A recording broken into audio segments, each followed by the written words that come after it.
well, 1 minute after, and I call the July 30th Planning Board meeting to order. First on the agenda are the minutes. Madam Chair, I move that we approve the minutes of July 9th, 2013, and July 23rd, 2013, as amended.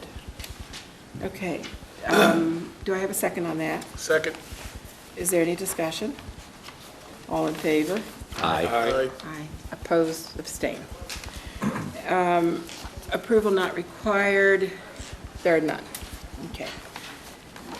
Now, we move on to the public hearing. I have had a request from Steve Haddad that perhaps we take his out of order if the planning board feels that they want to do that. I'm okay with that. I guess because it's quicker? Is that That's the reason, yeah. Mhm. It'll be a little quicker. It'll be a little quicker. What's the feeling of the planning board? I move we move forward. We have to move that we take that out of order if you Second. agree with that. Okay, moved and seconded. Yeah. Any discussion? Okay, all in favor? Aye. Aye. Opposed, abstained. So, Steve, you are out of order now.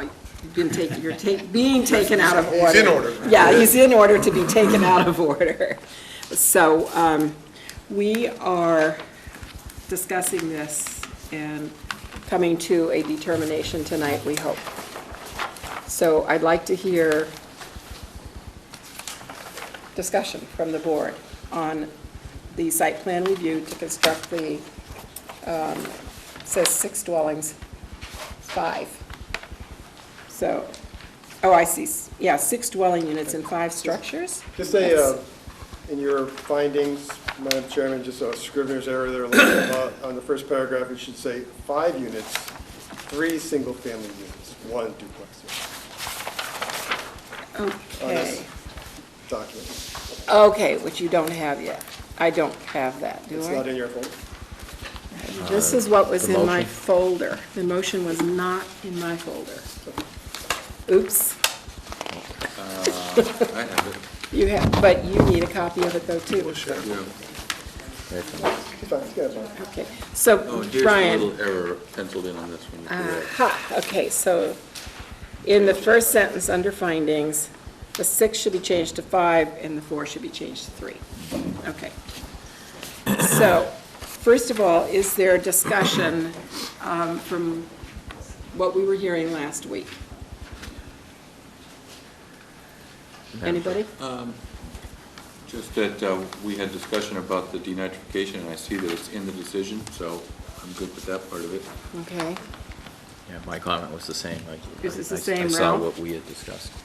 Yeah, I believe that the issue there was whether or not this was to be called a commercial development.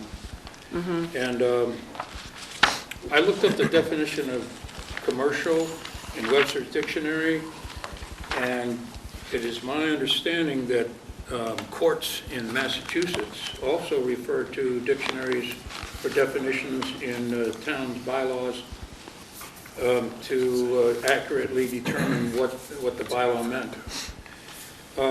The definition of commercial accommodations is done or acting for profit. And I believe that adequately defines what this development is. So I believe that it can be called commercial. It may also be called residential, but I believe commercial definitely applies. Well, the underlying zoning is commercials, B3 on one parcel, and there is also a special permit from the ZBA, which our understanding is that they are inclined to continue for the residential property, so I would have to say it is definitely a commercial. Yeah. Well, that was my feeling as well, that because it is Zone B3, and having gone through the business bylaws today, and looking at all the number of uses that could possibly result as a result of that zoning, I find that our requirement for a D-night is justified. Okay, so that more or less finishes up, I think, our discussion from last week, because we had that hanging. Yes, Rich? I think when we talk about commercial residential, we're talking about the use, not the benefit or the interest of the owner, but the ultimate use by the user. So if it's going to be occupied by people who live there and sleep there and do their cooking, that's residential. If it's going to be occupied by people who are selling wares, that's commercial. Whether or not the owner is collecting rent or not, that's not what we focus on. So, Madam Chair, I would like to speak on that. If This the is meeting, just the meeting deliberations. has not been closed from the last. We don't close it because there's a site But plan review. I did have a, because when we last met, that was the crux of what was still to be decided. And I checked with the planning board staff today, and in fact, there wasn't any correspondence, but I was made aware of a meeting that the town planner and Eladio Gore had on Friday. And If I could interject, for the sake of time, Steve, Okay. if I could, please. Just so a point of order for the board. The zoning determination is made by the building commissioner, not this board. You can have a conversation about it, you've had a conversation about it, you could come to a conclusion. It has no standing. The determination has been made, or it can only be made by the building commissioner. So that's the course of action they could take. If they don't like this letter that goes down, they can ask them for a determination from the building commissioner. But you're wasting your time having a discussion here amongst yourselves or with Steve or with Bob. Only the building commissioner can make that determination. So I suggest you, if took this out of order for the sake of expediency, we could be here all night discussing, splitting hairs over what this is. But the building commissioner determined Section 98B applies, and I suggest the board move on. I would, very briefly, because I met with Eladio today, and Bob and Richard were absolutely correct in their original thoughts. What Eladio said to me, and I repeated it back to him, and I told him I was going to repeat it here tonight. If there is commercial use in the commercial district, then it's a commercial project, and 24098B applies. If there's residential use in the business district, then 24098B does not apply. And I suggested to him that in my, and it really doesn't make a difference with respect to the rentals, in my master deeds of the condominiums, there will be a bylaw in there that will say you cannot rent these. You can rent them for a period, 6 months or more. So Eladio agreed with me that if there is not commercial use in the commercial district, then this has to be treated as a residential property. But be that as it may, decide whatever you would like. It really won't make a difference tonight. But I would tell you that you can make it however you would like. But Eladio said today that if I put condominiums there and I sell them to individuals and not keep them for daily rentals, then this 24098 does not apply. And I'm very disappointed and upset that this was not put in writing. Something that this board is, Okay. but Okay. I'll leave it at Chairman, that. Thank you. Another point of order. It's up to the applicant to put it in writing, determination in front of the building commissioner, and bring it back in front of this board as evidence. Not to come in here, I said, they said, third party here say blah, blah, blah. I, again, recommend the board move on. And we are going to come up with a protocol, the building commissioner, Attorney Duffy and I. Attorneys should not be putting the board in this position, whether it's this board or the zoning board or any other boards. So again, I recommend you move on, have a decision. If they want an official determination from the building commissioner, off they go. But seriously, Madam Chairman, you took this out of order because I thought it was sort of a ministerial act, and now we're getting into hair splitting and legalisms. Yeah. So I suggest you move on. Well, what I want right now, please, is somebody to read the motion, because we finished our discussion from last week, as far as I know. We put an end to it. And so I need the motion, please. I'll read the Bob, motion. thank I'll read you. the motion. Draft. Stephen Haddad, July 30th, 2013, 681 West Falmouth Highway, 2417004000.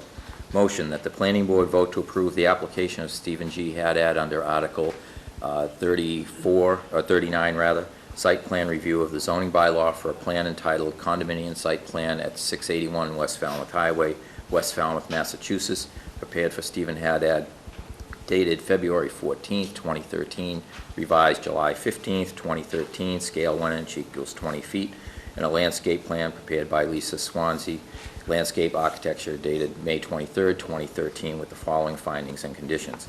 Findings: the applicant proposes to construct a multifamily project consisting of 5 units, 3 single-family units, and 1 two-family unit on 1.19 acres of land zoned Business 3 and Single Residence B, with associated parking, drainage, and utilities. The property is the subject of 2 variances issued by the Board of Appeals to allow a machine shop and retail sales of antiques. Suitable relief must be granted by the Board of Appeals regards the use of the residentially zoned land used in conjunction with this project. The site is also zoned Coastal Pond Overlay District and is subject to its provisions pursuant to Section 240-98B as a development of commercial property and interpretation of the benefit of which inures to the bylaw. The Planning Board finds that no traffic mitigation is required due to the proximity of the project to the village and the bike path. Furthermore, the traffic generated by the multifamily use is expected to be less than the traffic generated by a fully operational antique store and machine shop. The Board finds that the curb cut must be approved by the Mass Department of Transportation per condition number 4 below. Conditions. Number 1, the plan shall be constructed as approved. Any changes shall be reviewed by the Planning Board to determine if a modification of this decision is necessary pursuant to Section 240-183B of the zoning bylaw to permit or for full or partial occupancy shall be issued until the Planning Board is satisfied that the conditions of this approval have been met. 2, suitable relief must be granted by the Board of Appeals regards the use of the residentially zoned land used in conjunction with this project. 3, a denitrifying septic system shall be required subject to the approval by the Board of Health. Said septic system shall have certification from Massachusetts Department of Environmental Protection, Mass DEP, for nitrogen reduction and is listed in the most current Mass DEP list of innovative and alternative subsurface sewage disposal technologies approved for use in Massachusetts. 4, curb cut details shall be reviewed and a street opening permit shall be obtained from Massachusetts DOT prior to work being performed in the state layout. No building permit shall be issued until Mass DOT has approved the street opening permit and a copy submitted to the Planning Board. Okay, is there a second, please? I'll second that. Okay, it's been moved and seconded. Is there further discussion on this motion from the Planning Board? Jim? Well, in light of Brian's comment, I think that number 3 needs to be adjusted and also should really be subject to the building commissioner's determination. You wish to put that in where? It already says that. Subject to approval by the... 3A, Yeah. subject to the, I mean, we've said if it's determined to be commercial, then, if the building commissioner determines this to be commercial, then a denitrification system shall be required. If he says it's residential, Okay, so you want to say, if the building commissioner, determines that it's commercial, a denitrification should be required. And if he says it's residential, it's up to the building commissioner. Are you making that as a motion? Yes, I am. Well, an amendment to the motions we're making. I'll second that. okay. So what I have here is, if the building commissioner determines the development is commercial, then a denitrifying septic system shall be required, subject to approval by the Board of Health. Correct? Yes. Okay, so we need a vote on the amendment, because it's been moved and seconded. If there's no discussion on that amendment. Okay, all in favor of the amendment? Aye. Aye. Opposed, abstained. And then, is there any further discussion on the motion? Primary motion, yeah. Mm-hmm. Ralph? Yep. 240-98B talks about commercial development, not commercial use. And that's why I looked up the definition of commercial. And as far as traffic mitigation, that was an issue I had at our last meeting. I researched it according to our bylaws, and mitigation is only triggered by an increase in traffic. And I believe that the statement in the motion addresses that, and that there would not be a further increase in traffic, considering what potentially could be there. Rich? Just, every time somebody buys a piece of property and puts a house, builds it on spec and sells it, then that's commercial development.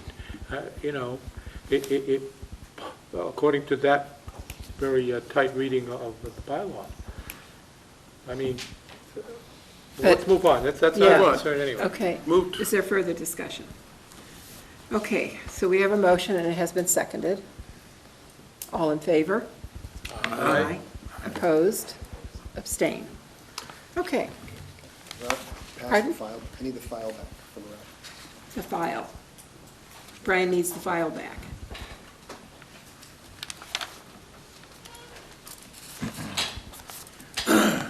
Next. Okay, well, now I need a motion to move back to the original agenda order. I will move that we move back to the original agenda order. Second. Okay, it's been moved and seconded. All in favor? Aye. Opposed? Abstain? Okay, now we go to a public hearing. The applicant is Mammoth Acquisition Company, LLC, repetitive petition for a special permit to raise existing buildings comprised of 30,249 square feet and to construct a retail pharmacy of 15,300 square feet and a bank of 3,000 square feet on 3.12 acres. Madam Chair, notices were sent to butters by registered mail on 7/13, and 48 signed receipts were returned. One returned unable to forward, one returned insufficient address. Okay. Okay. And I want to define what is going to happen tonight to the best of my understanding. We have, let's just say, a box that we're going to exist in tonight. The applicant is going to present the changes that are significant to us to determine whether we wish to approve their application or not. They will present. We will limit our questions to what is presented. The public will limit their questions to what is presented. And so we will take this all in tonight, and then we will convene again, what date? We'll close the hearing tonight, after we've heard everything. I hope. It's appropriate. Yeah, that's, I said, yeah, I hope. And then we will hear it again at what date, Brian? It's up to the board. Your next meeting could be the 13th of August. Okay, so that would be the soonest that we would hear it again, whether we can close the hearing tonight or not. So those are the parameters under which we are going to function. Okay? Yep. All right. So who is here for the applicant to give the presentation, please?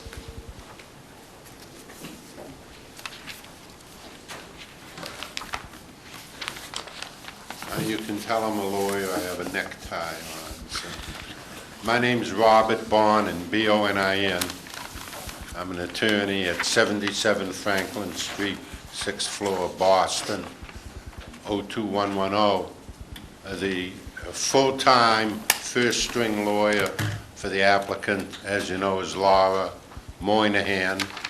She's out of the country on a long-planned family reunion, and I've been brought up from Pawtucket to fill in for her here and represent the applicant.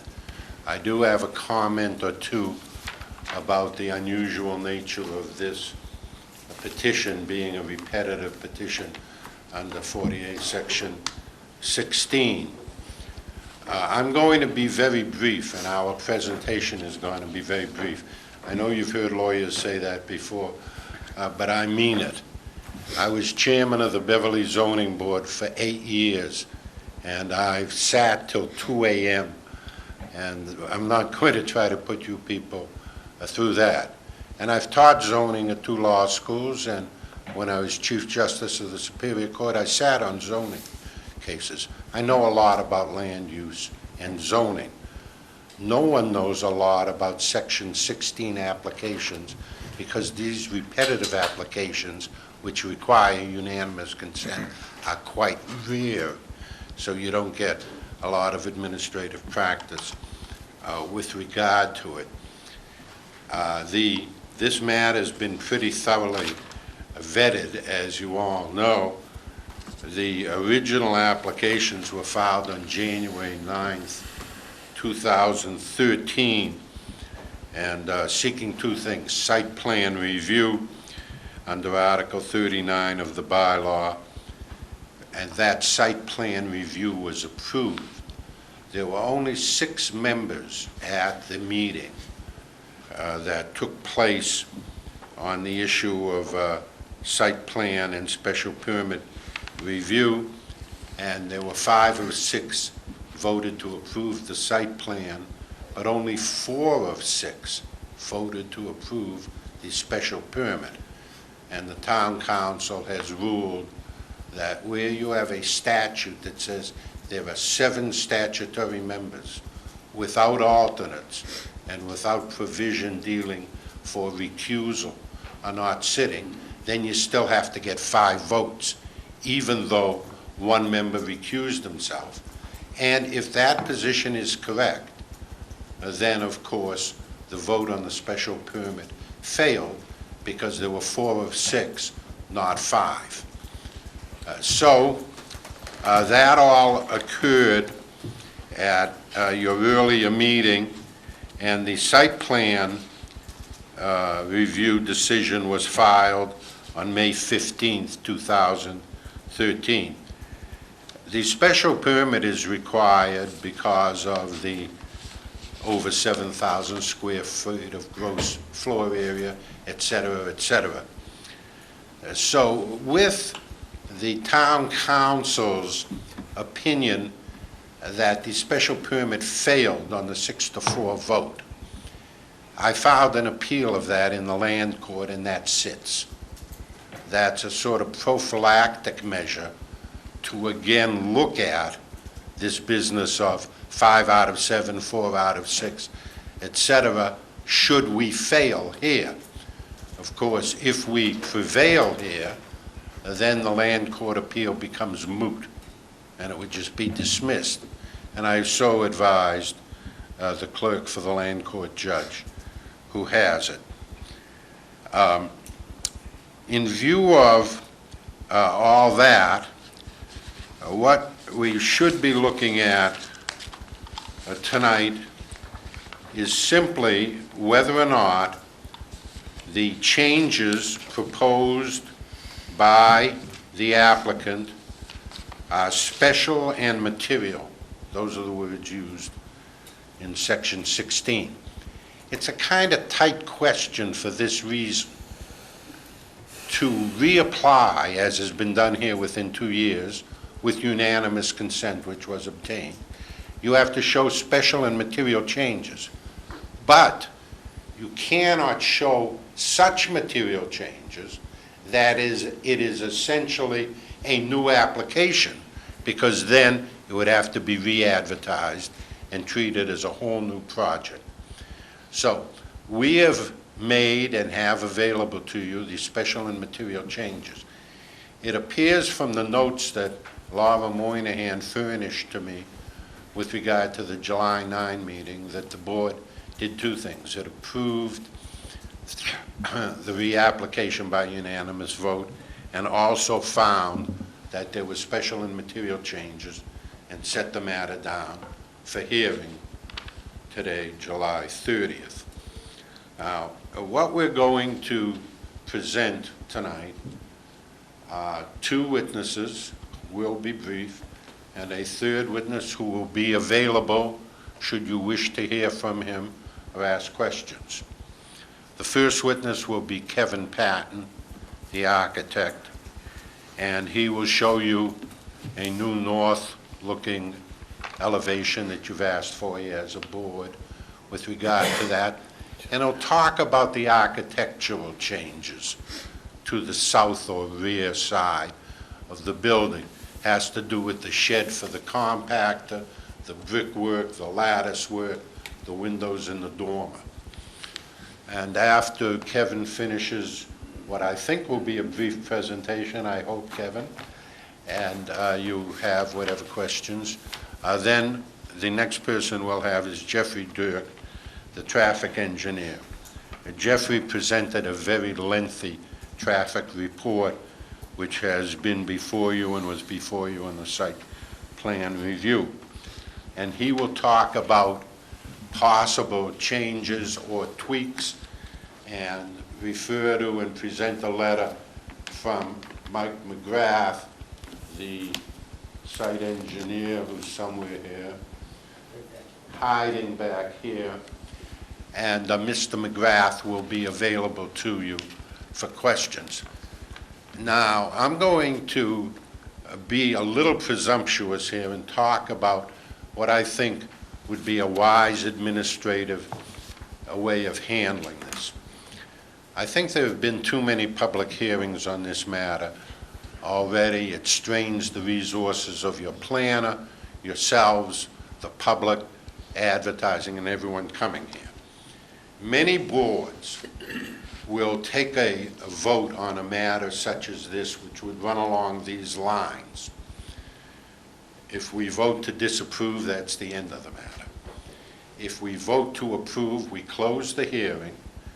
We take the vote to approve the special permit, subject to special conditions, which you put in your minutes, and if your special conditions require the filing of new site plans, that no building permit issues until the new site plans are filed and those site plans are approved by the town planner.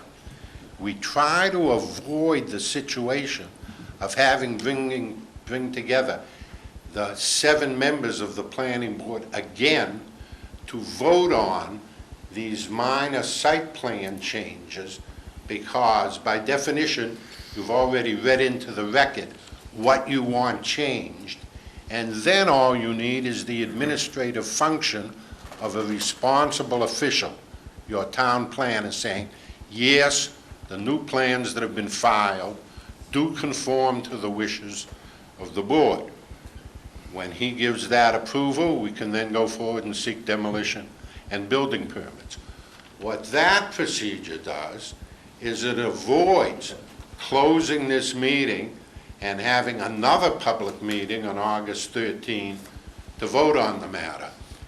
We want to avoid the delay. There are great soft costs and carrying costs in these matters, and there are 2 tenants who are antsy about this because of the delay, and we'd like to get it behind us. Either take a denial if, heaven forbid, that's what happens, or take a grant and give you the plans you want and let your planner decide if they accomplish the wishes of the planning board. And without any further ado, assuming you have no questions for me, why don't we have the architect, Kevin Patton, come up here and show you what he has. Thank you. Before you start, I've been told there are people that might have recording capabilities here, and I'd like to be told whether anybody is recording this meeting, because I know you are. Just making sure. Okay, yeah, I know you are, but we standardly like to be told if anybody is recording. Well, Anthony Weiner isn't here recording. Okay. We used to let anyone who want bring a recording device to the Board of Appeals in Beverly, for example, but we wouldn't let them come into court with recording devices, Okay. because you have a stenographer Yeah. taking a verbatim, a transcript. We don't mind, we just like to be Yeah. informed. Well, I certainly I don't mean, if mind. somebody's standing there with a camera in your face, you know that that's happening, but, Okay, Kevin, it's all yours. thank you. Go ahead, Kevin. With your permission, I'd like to give you an 11 by 17 copy of one of the new presentation Okay. boards. What I'm going to do, I'm going to split the Thank you. Middle, you can take one and pass it to your neighbor.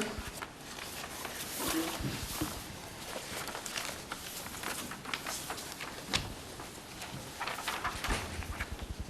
You might run a little so the public can see it too.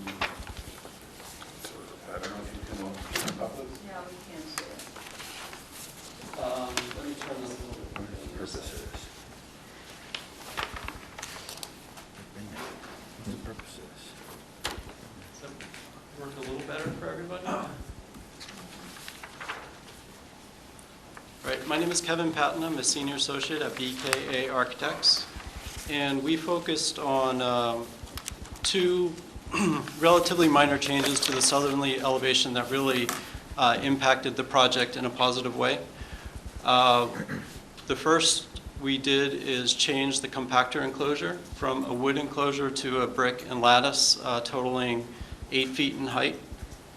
And the second was to articulate this roof line in a more effective manner by using a shed dormer and including windows and shutters in lieu of the dormers that we had placed on there before. The roof was relatively long, and the dormers didn't have that effect of breaking the roof line up as effectively as this.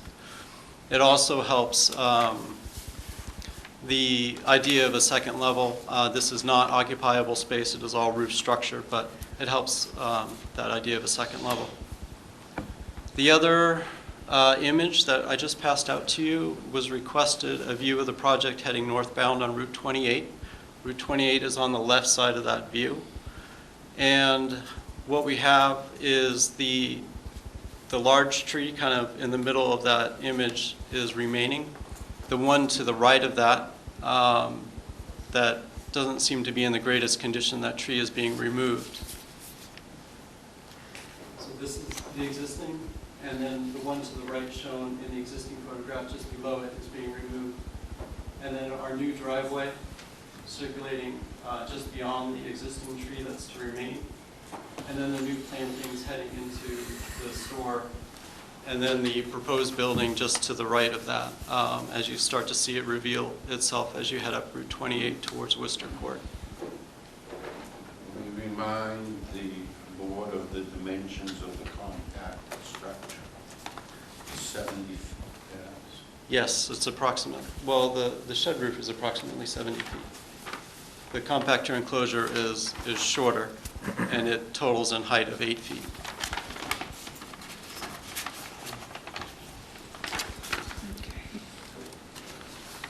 Is there any questions on those changes or the northbound view? Is the board ready to ask any questions on this part of the presentation? Will that tree be replaced? I know you're not the landscape architect, but do you know that? Say that one more time. What we're showing, to the best of my knowledge, is what's being proposed on the landscape plan, and I don't recall a tree going in that location. Okay. Anybody else?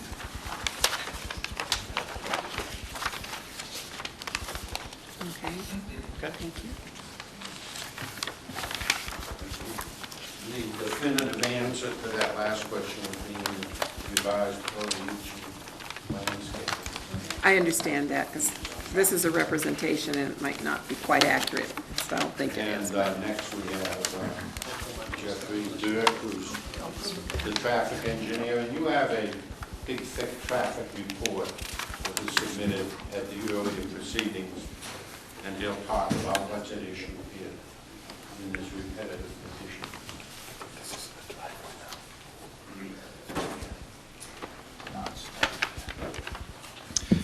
Good evening, Madam Chair, members of the board. For the record, my name is Jeffrey Dirk. I'm a principal with Vanessa & Associates, and we're the traffic engineers on the project.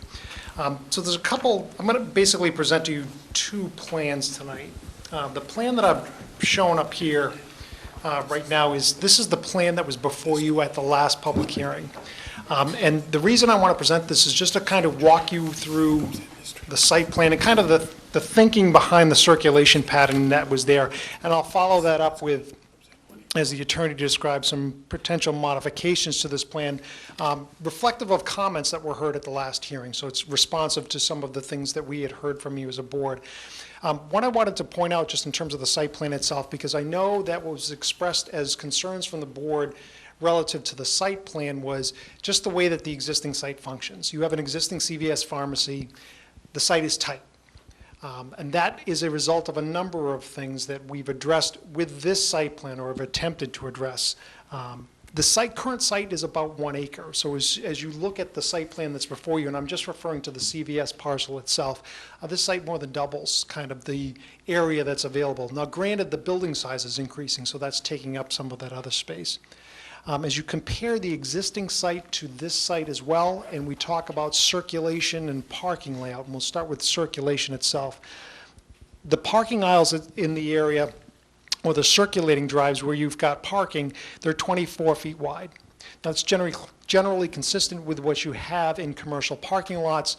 From a traffic engineering standpoint, the minimum dimension for that aisle width is 23 feet. That's the minimum that you need to have double-loaded parking aisles function in an efficient manner. So these are 24 feet wide. That's what we want to see as traffic engineers when you have parking spaces that are going to turn over frequently for commercial use. So when you compare this site plan to the existing site, that's exactly the same. So there's no change there. What does change is the quantity of parking and the layout of parking. That has significant impacts in a positive way in terms of traffic flow. Sites become constrained if there's, number one, there's not enough parking, so that as people are entering the site, they're looking for parking spaces. The parking spaces are being used because there's not enough of the parking. So that slows down your traffic flow. It makes it very sluggish, because you're looking for an open space and the spaces are full, so it doesn't function in a very efficient manner. The other thing when you look at the existing site plan, and again, I know you're very familiar with it, is when you look at circulation in the site, there's 2 driveways for that pharmacy. You've got a driveway that comes off of Route 28 and then 1 outlet onto Worcester Court. And when you look at the on-site traffic flow, you've got 2-way traffic around the existing site, just basically at the front of the building, 1-way traffic flow around the back. Now, what that does is it basically forces the traffic once it enters. It all has to come out by way of Worcester Court. That's the natural flow of traffic through that site. There's not a lot of options. So when you look at those 2 things in the existing site, the lack of available parking, you've got spaces that basically, I think there's 52 spaces, about 12 of them are at the back side of the site. They're not really functional from a customer perspective. So the lack of available parking, the circulation in the existing site, and the tightness of the site in terms of the acreage there, all of those things together combine to make that site not function in a very efficient manner with respect to traffic flow.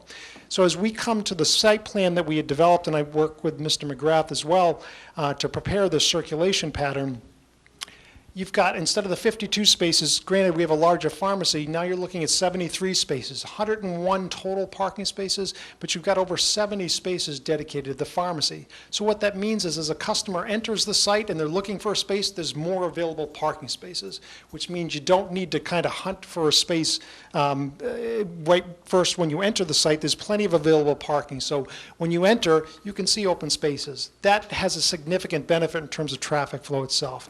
As I mentioned, the aisle width has been maintained at 24 feet.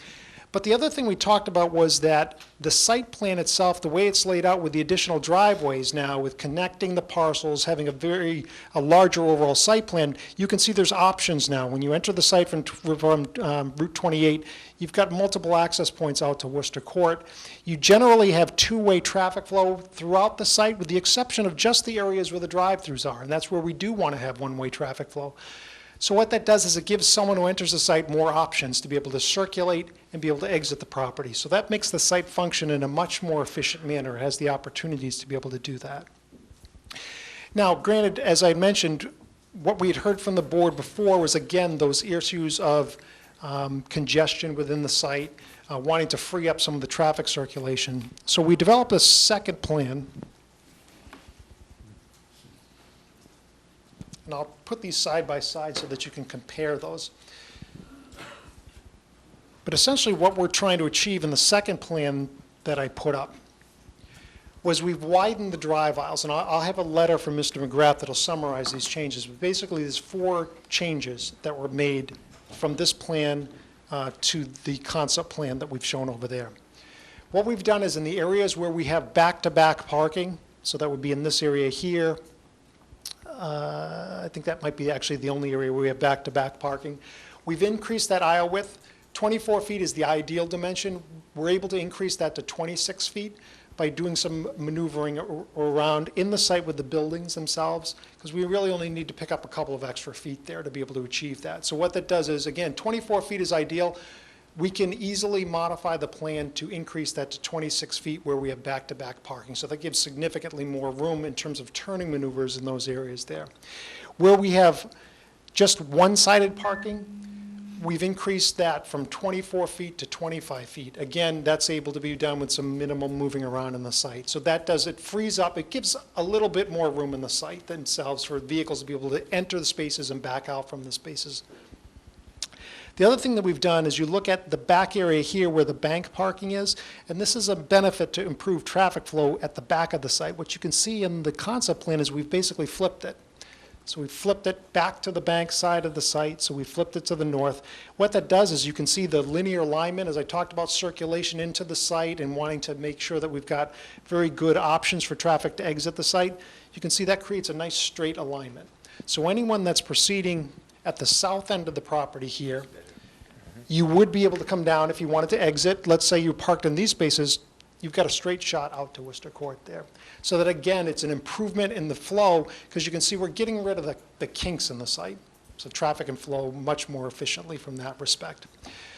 The other thing that we've done, if you look at the drive-through window area, in this plan here, you see that we've got basically a two-lane drive-through. Now, the outer lane is basically just dropping off a prescription. The inner lane is when you're coming to pick up, and you need to be able to talk to a pharmacist there. With some improvements in internal operations, what we can do is limit that down to a single drive-through lane, which is there today. CVS provided to us basically a couple months' worth of data to demonstrate that in terms of the queuing. This plan here, you could stack about 12 vehicles before you even got back to the point where we would interfere with traffic flow coming into the site. They've never had that many vehicles stacked in that drive-through lane, so there's some freeboard there. But that frees up the site, as I mentioned. That allows us to widen these drive aisles to improve the traffic circulation within the site. So there's no net loss in terms of eliminating the one lane, but there's a major gain in terms of traffic flow. It allows us to make these wider drive aisles in the site. And as I had mentioned, there's actually, I'll point out one other change. If you look closely at the plan, at this plan here, coming out of the drive-through, the way the circulation is here, if you're coming out of the pharmacy, most of that traffic has got to turn right.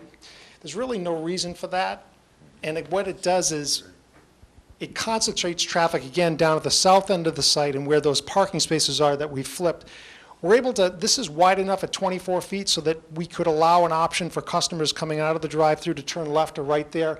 That way you've got an option to either circulate back within the site, access the pharmacy if you wanted to park, if you're waiting for a prescription or such, or be able to go to the bank versus having to, in that plan over there, you're kind of forced to go out to Worcester Court or you're forced to drive by the front of the bank. So what we're trying to do with that change is keep the traffic internal to the site. The drive-through is not a high traffic generator, but we want to discourage people from recirculating back out in the Worcester Court and also recirculating in front of the bank there, because this is where you'll have some more of the pedestrian customer activity happening in that location there.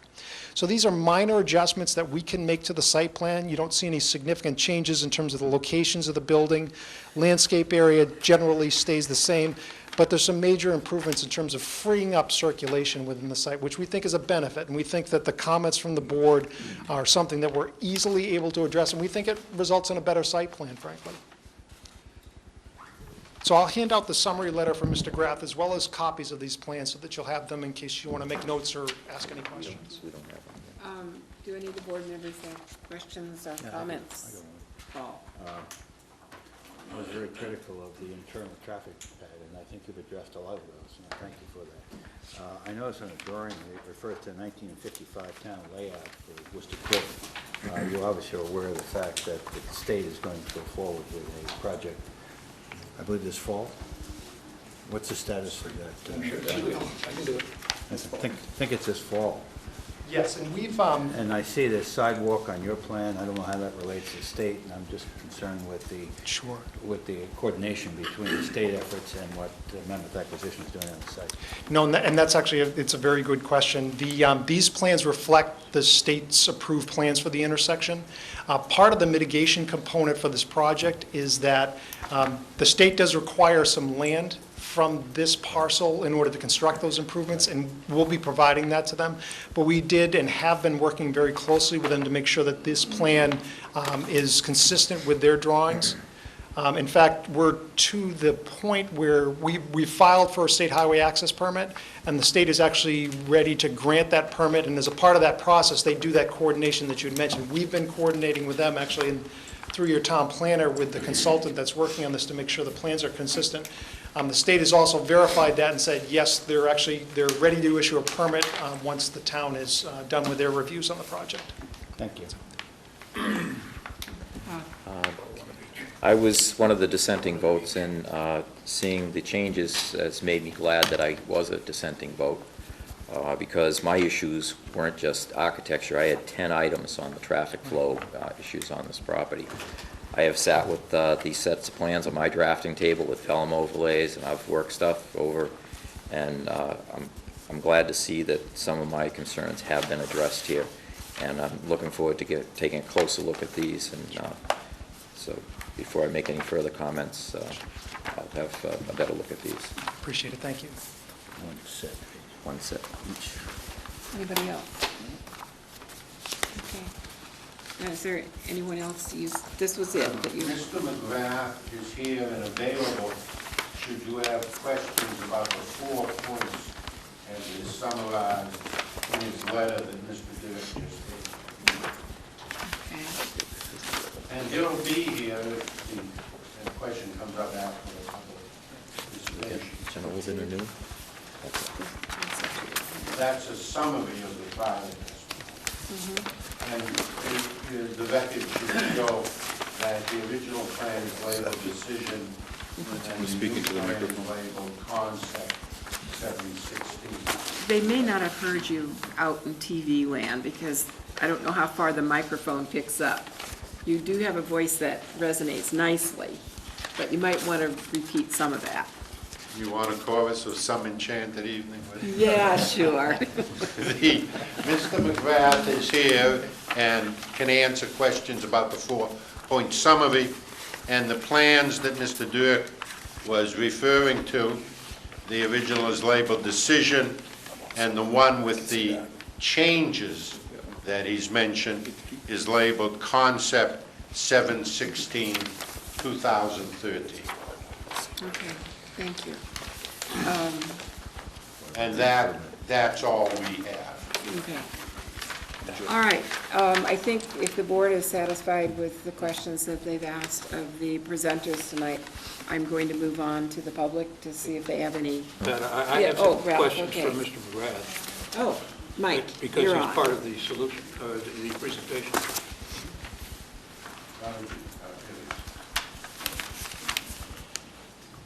Good evening, Mr. McGrath. Good evening. In the changes that were made with the traffic and a slight relocation of the building, the amount of green open space in the area, not designated as open space, but the green space, must have been reduced a little bit. And how has it affected the landscaping plan, which we agreed to last time with the improvements that were made to reduce the glare from parking out onto Route 28 and the aesthetic portions of that? The first question is do we have the same amount of open space? And what actually happens is by eliminating one of the drive-through lanes, it more than makes up for the widening of the parking lots. So the new lot that's always been designated here, that's as a condition of your site plan approval, that we get that submitted as approval not required, this new lot will conform to zoning as far as lot coverage. Okay. The building moved up basically a foot, so I don't think that's going to be any kind of significant change to the landscape plan. But my firm didn't draw it. There's a landscape architect who did that way. Well, so I guess my question is the green area between Route 28 and the new parking proposed area any smaller, and has it in any way affected the effect of screening headlights from shining out on traffic at night onto Route 28? I did not change the edge of pavement parallel to Route 28. If you look carefully at the plan, there's a public use district that is all along 28, and our interpretation of the zoning bylaw was that we could not have parking spaces in that. So we moved the building in basically a foot away. So we did not change the edge of pavement parallel with Route 28. Okay, so I understand that, and that's a good explanation, but the aisle has been increased by 2 feet, and you said you moved the building 1 foot. So where are you getting your other foot? There was immediately on this side of the CVS was basically a man-made planting bed, and we took a foot off of that and a foot off of that. Okay. But the So that's how we planting did bed- it. But it's still a planting bed there. There's still a planting bed there. Okay, thank you. Any other questions from the board? Okay, hearing none, I'll move on to the public, and please come up to the podium and state your name, and always talking to the microphone. Alan.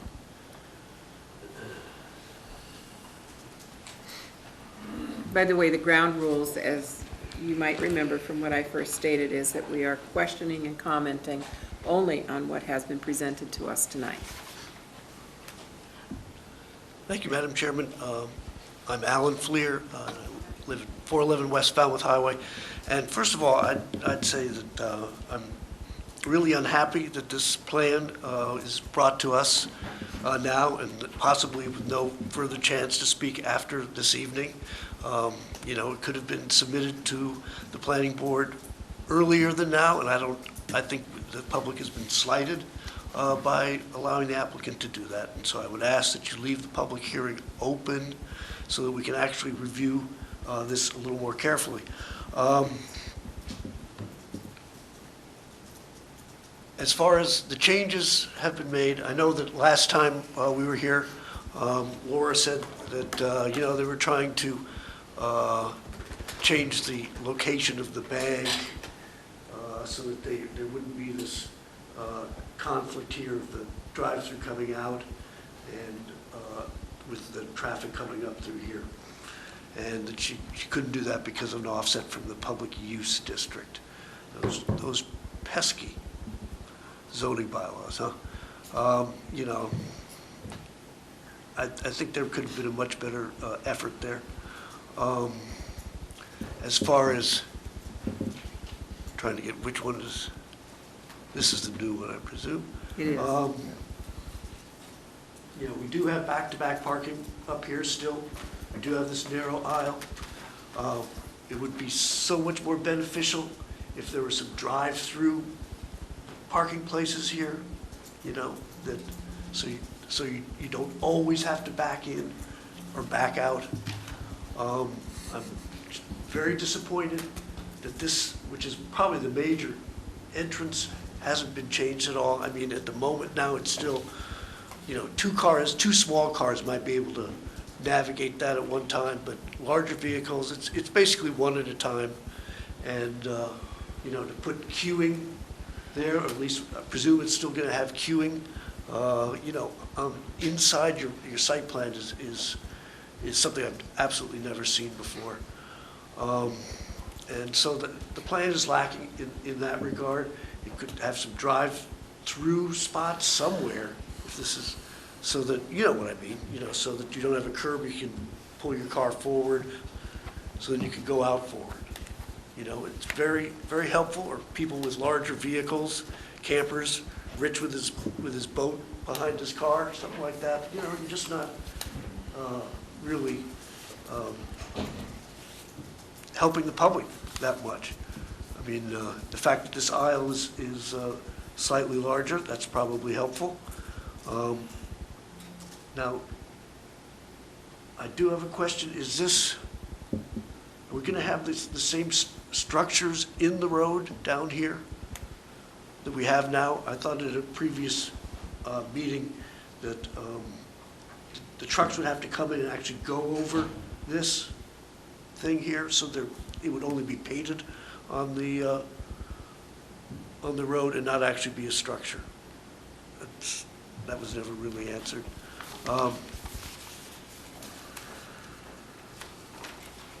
As far as I look at it, it's still the same failed parking arrangement. There could have been some much more significant improvements with, a shared parking field. I'm still having problems that I've had my laundry list, still have the same one sheet of paper I brought in how many months ago. Most of those things haven't been addressed at all. I'm still very disappointed with the plan. I would ask that you do keep it open, considering the very late showing of this to the public. I mean, really haven't had a chance to even look at it closely. Thank you very much. Is there anyone else from the public? Mary?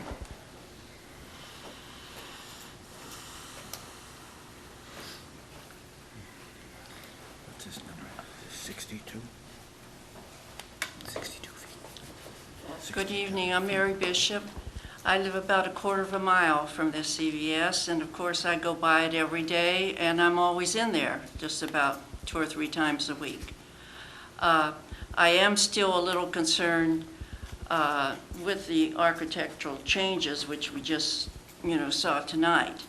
Now, we're going to go to 101 spaces, so that means we're going to be doubling the cars going in and out. And as I understand it, it's still one road out on Worcester Court for both businesses. Is that correct? No, there are 2 drives, Mary. There's the current one, and then there's the other one that's around the curve at the bottom.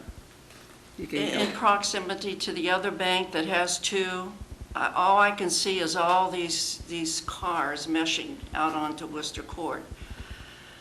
The other is the driveway coming out onto Route 28, which you're only supposed to make a right-hand turn. Well, that's a big joke, because people pay no attention to that. I mean, they come right in front of your car, and then you're stopped there. I mean, I don't know how you could address that, but that's a very poor way of coming out of, CVS. And also, they have rental trucks all the time by the drive-through. Are those trucks going to be staying there? I mean, to me, that's an impediment that you can't really, see. And they're always there.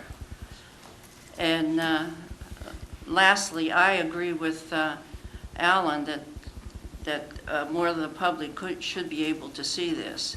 And I'm looking at the orange. I hate that orange. I think it should be a more neutral color, like the one in Centerville. Thank you very much. Thank you, Mary. And I'd like somebody to reply to Mary's questions. That's their corporate code, isn't it? Michael Kaufman from Mammoth Acquisition Company. The budget trucks that are out there today are there because of the fact that the stockroom is so small and they need to transport merchandise from other locations to keep up with the demands of this store.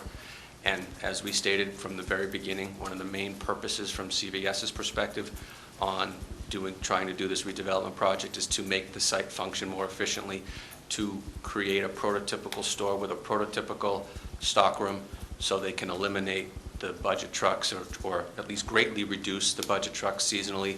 There may be the need for one or two here and there, but as far as them being camped out there all the time and multiple times a week, that will no longer be the case. Okay, now, there was another question too, and it was Alan, I believe, who asked that, whether the triangle there where you have whether that is going to be raised or simply painted on.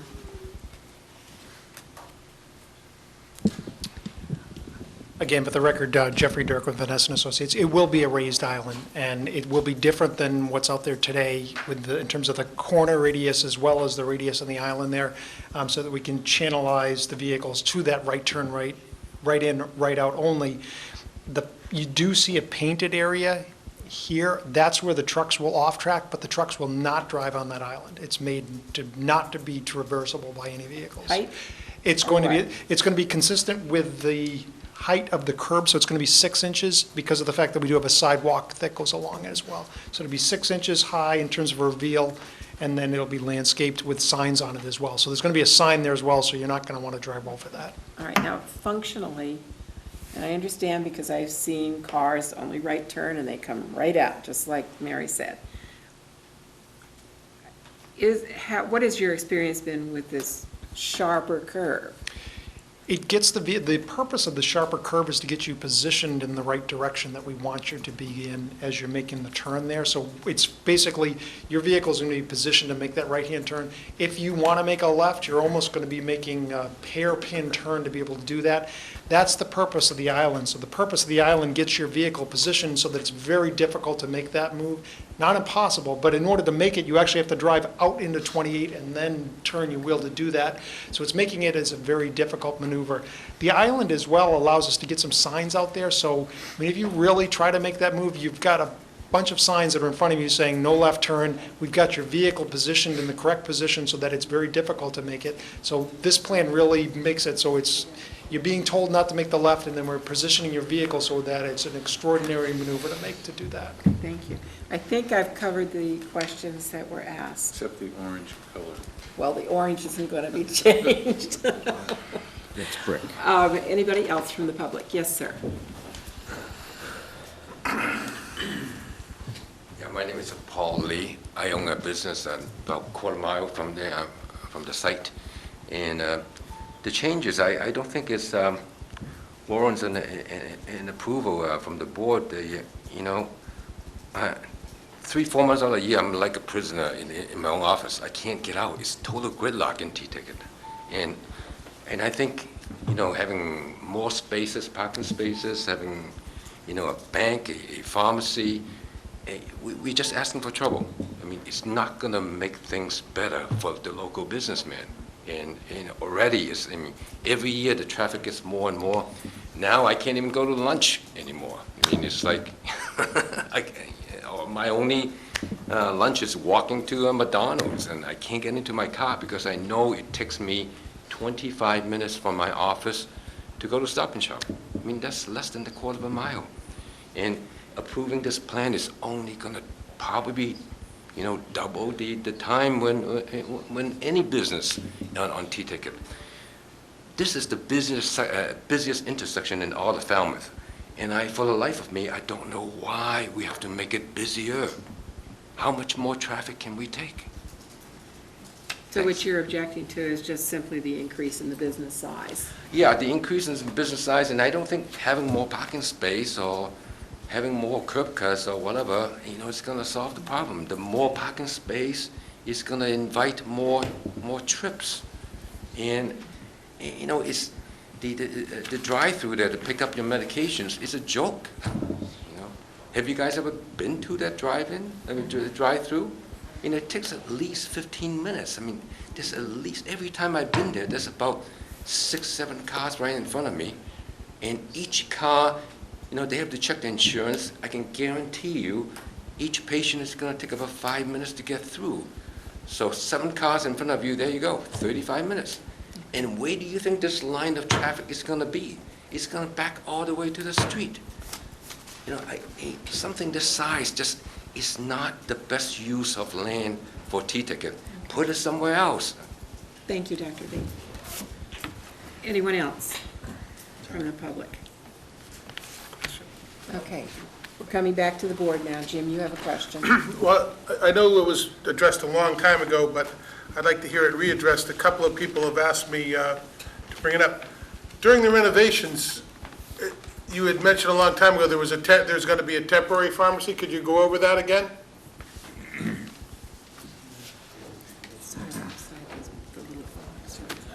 Not allowed to outside?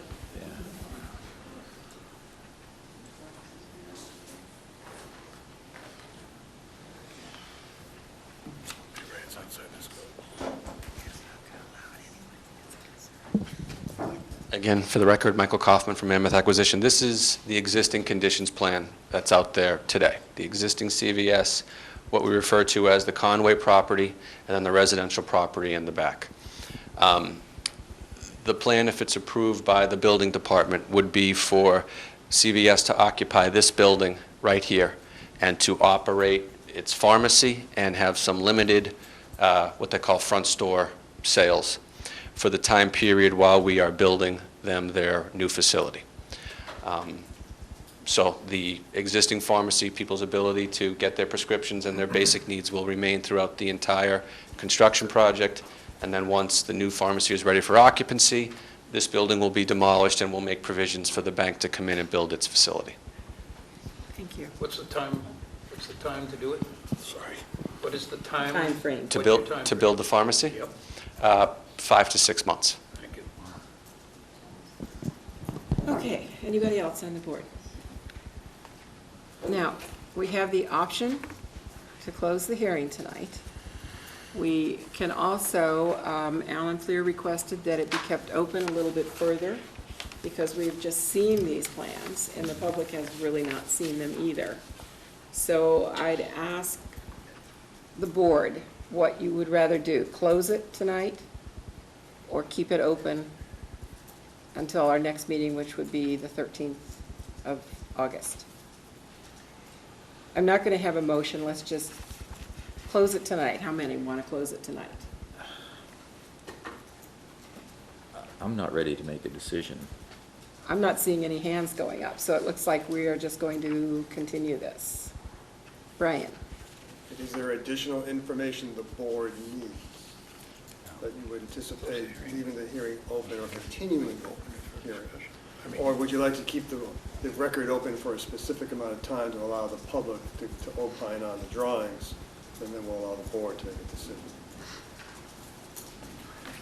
Well, we don't have to keep the hearing open except for comments, but that doesn't mean we have to discuss it and make a decision tonight. No, it doesn't at all. It's, as Alan described, they have just seen it, we have just seen it. By looking at it with a little bit more detail, Right.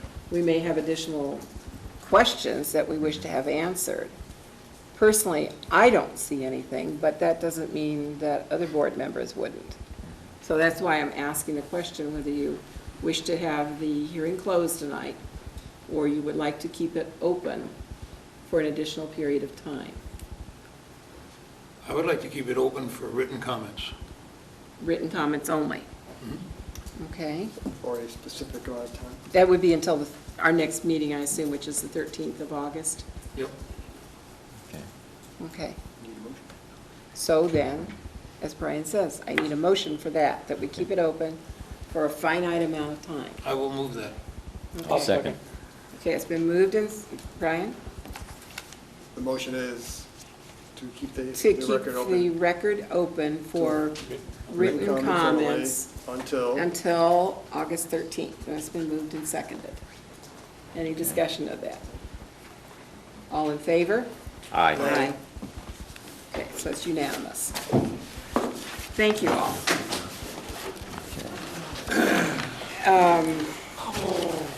So we're moving on now. Are there any future agenda items that the board would like to see? We had a whole list of them last week that will be scheduled in. Pretty interesting, to be able to do that. Make it forget. When can we see some of those items? Marlene said she was going to be working with scheduling Okay. to put those in. I can't tell you that specifically. So I have a copy of it. So, no further. Okay, correspondence.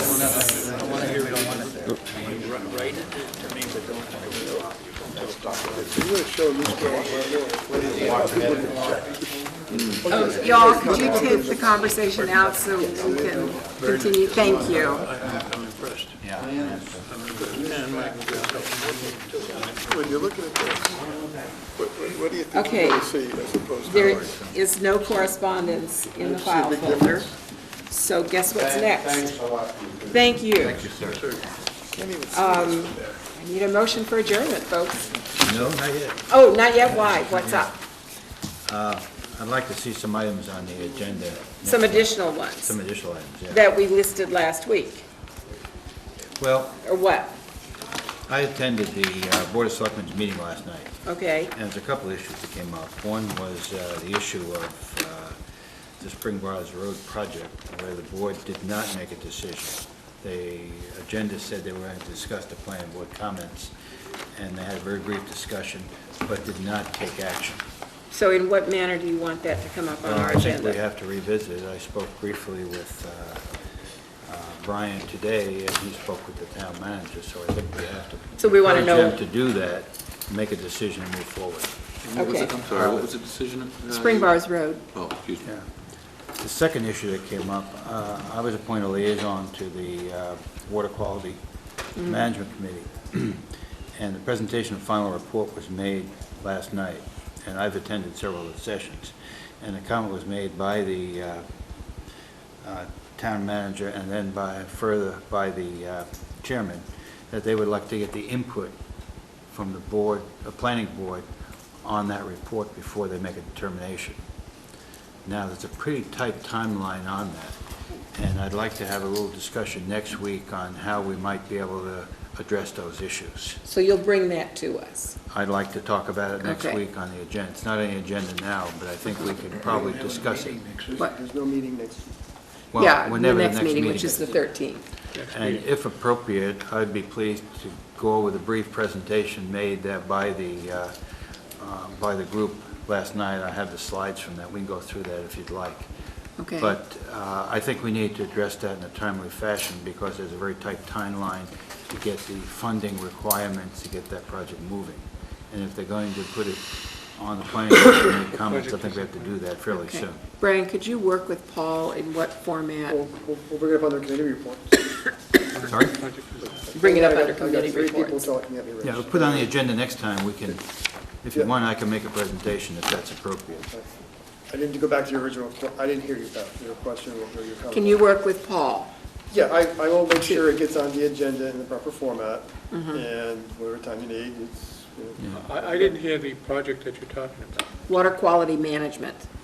Okay. The final report Right, was right, I presented, get you. and they want our comments before they go ahead. All right. Okay? I just don't want us to get caught where we don't have meetings and all of a sudden we're being put in a position of holding up the process. I don't think that's fair. And I think we can come to grips with it fairly quickly. Okay, It's a thanks. very good report. Okay, Thank you. great. And will we get a copy of that report? I also wanted to know, with a little advance warning, when we're going to discuss the Spring Bars Road again, if we are going to have a further discussion on it.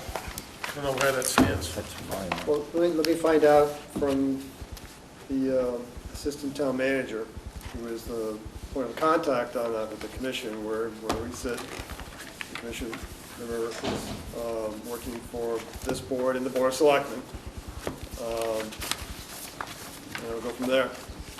Great, okay, thank you. Anything else? In Make a motion, conjunction we with that, Pardon? in conjunction with what Jim said, the Community Preservation Committee would like to speak to the planning board, but we've been advised by this board that until the Board of Selectmen make their comments to the Cape Cod Commission, and we have our joint meeting again, and that would be the wrong time to do it. Okay, so Brian has to I have to find out talk what with Heather happened. and find out what's going on Right. and how we can schedule that. Question? It more than likely won't be the 13th. Yeah. It'll probably be the next week. the following. Does that mean there'll be another joint meeting? Is that what I'm hearing? That's what was said in our prior joint meeting, but I don't know that. I don't know. I don't know. That's what Brian has to find out. That would be good to know. What's going on, in That would be other good to words. know. Okay, yeah, it would be good to know, for sure. One of the members of the Board of Selectmen was very critical of the comments of the planning board as being very negative. And I did not react to it. I was prepared to make comments, but I thought that was not the time nor the place to do that. But the impression I got is they didn't want another joint meeting, that they need to make a determination where we go next, because everyone's waiting for their decision to Okay. move forward. That's fine. We've had our say, so I think Yes. that's fine. I spoke to Sarah Kirchhoff at a meeting for the Community Preservation Committees of Cape Cod, and I asked her what the status was, and she said she was waiting for comments from the planning board, from the Board of Selectmen. Yeah, so So that's, the ball's in their court. so that's where it's stuck right Yep. now. Okay. Anything else, or can I have that adjournment Yep. motion? So move. Second. All right, moved and seconded, all in favor? Aye. Okay, can you all just hang just a minute, please? I want Oh, yeah.